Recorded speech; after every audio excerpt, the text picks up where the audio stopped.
Today we're talking about functions and their representations and a lot of vocabulary. So we're going to start with vocabulary. So the first word is going to be input. Input are all the x values in a function. Typically, they are located on the left of a table or the left of an ordered pair. Our second word is output. Well, if input is all the x values, that means output must be all the y values. And those are typically on the right side of the table or the right side of the ordered pair. Now, there are two other words that are closely related to input and output, and I'm going to list them separate so that way you remember them. So domain matches inputs. So it's all the inputs, right? Which again are the x values. Domain is something that you'll hear as you move on in your more advanced math classes. And the opposite of domain, we need something for the output, is called the range. So it's all the outputs or all the y values.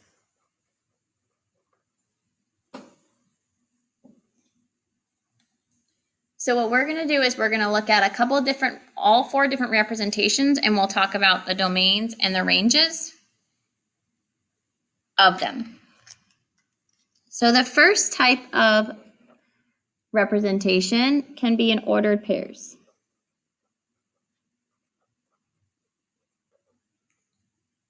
So for example, 1, 2, -2, 4, and 3, -1. So my domain here, and we kind of use these little brackets, would be all the x values. So that'd be these right here. So 1, -2, and 3. My range here would be all my y values. So 2, 4, and -1.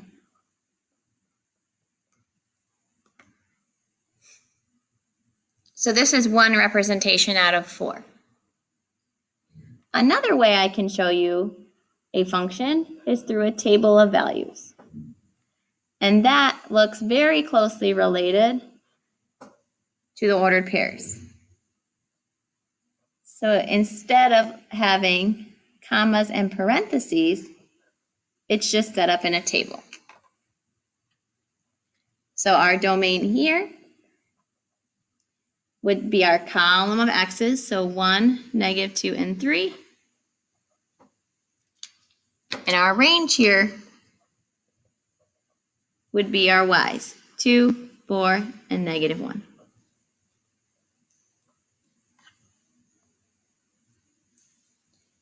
Okay, our third way could be in a graph. Now this is a little bit harder when you don't have an actual grid paper. So I'll try to make it easy to see so we can make sense of the points here. So sometimes they'll give you a graph like this and they'll ask you for the domain and range. What you need to do is identify the points. So if I look at this point down here, remember x is left, right, and y is up, down. So this point would be -1, 1, 2, 3 down, so -1, -3. This point is at the origin, which is 0, 0.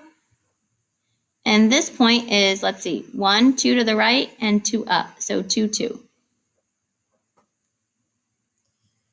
So if I wanted to list my domain here, there they are. And my range would be these. So there's my domain, and there's my range. So sometimes when it's a graph, you have to actually put them in ordered pairs. My last representation is one that you will see a lot, which is called a mapping. A mapping is literally exactly what you would think. It maps what connects to the other. So in this scenario, if we use the same numbers, 1 maps to 2, which gives us the point 1, 2. -2 maps to 4, which gives us the point -2, 4. And 3 maps to -1, which gives us the point 3, -1. So outside of being able to recognize the domain and range, you're also going to be asked if something is a function or not a function, which means you need to know what the definition of a function is. So a function is something where every input has one output.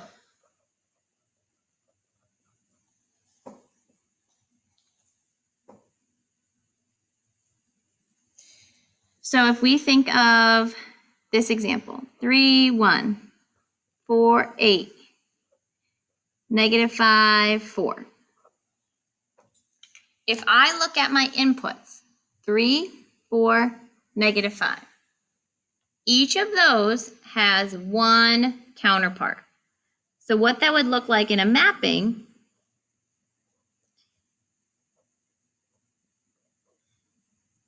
is that there is one line from 3 to 1, one line from 4 to 8, and one line from 5 to 4. Each input has one output. So this is a function.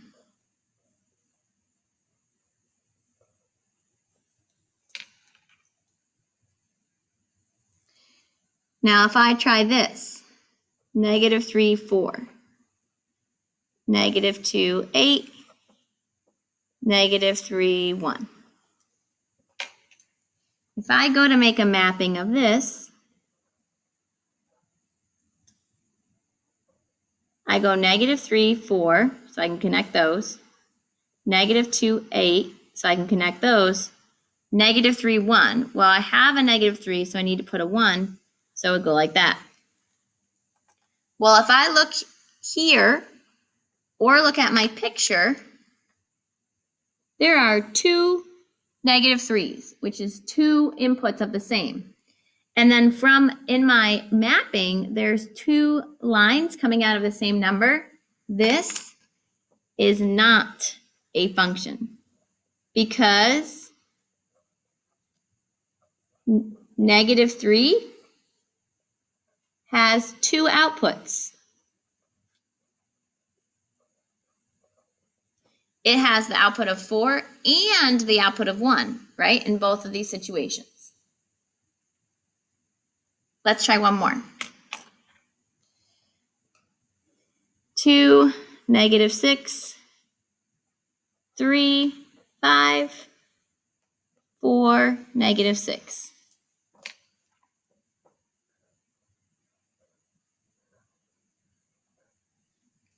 Okay, 2, -6, connect those. 3, 5, connect those. 4, -6, so I can just connect it up here. Now if I look here, 2, 3, 4. Did anything repeat? No. And if I look here, there's one line coming here, 1 out of 3, 1 out of 4. This is a function. Now some of you will say, but there's 2 things going to -6. That's okay. It's okay if there's 2 over here. It's not okay if there's 2 over here. Now the only special scenario is if you are given a graph. Okay, so what I'm gonna do is draw you 3 little graphs.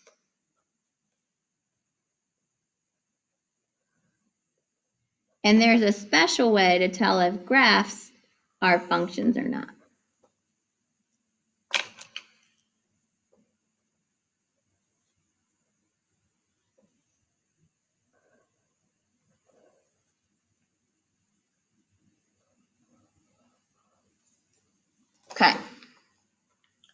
So sometimes it's hard because they don't give you the points, especially when it's something like the circle.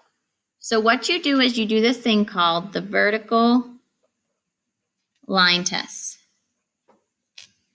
And what that says is any vertical line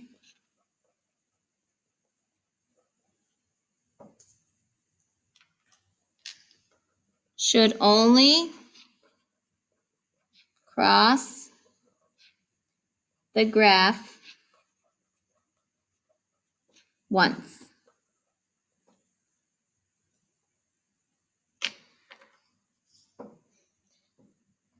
So if I were to start at this point, if I draw a vertical line, remember verticals go up and down, it only crosses that point once. It doesn't hit any other points.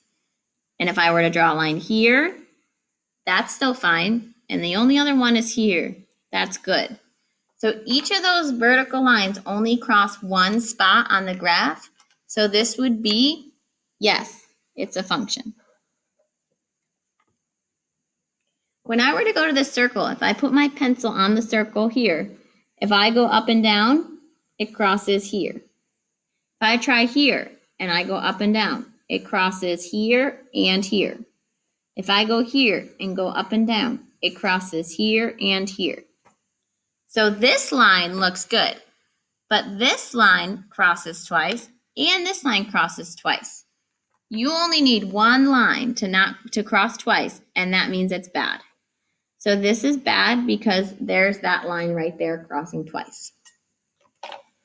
If I go to the last one, I draw a line here, it crosses once. Draw a line here, crosses once. And I can keep trying to check, and I should check all spots on the graph, but every time I do it, it only crosses that graph in red once. That means this is a function. And that is all there is to functions.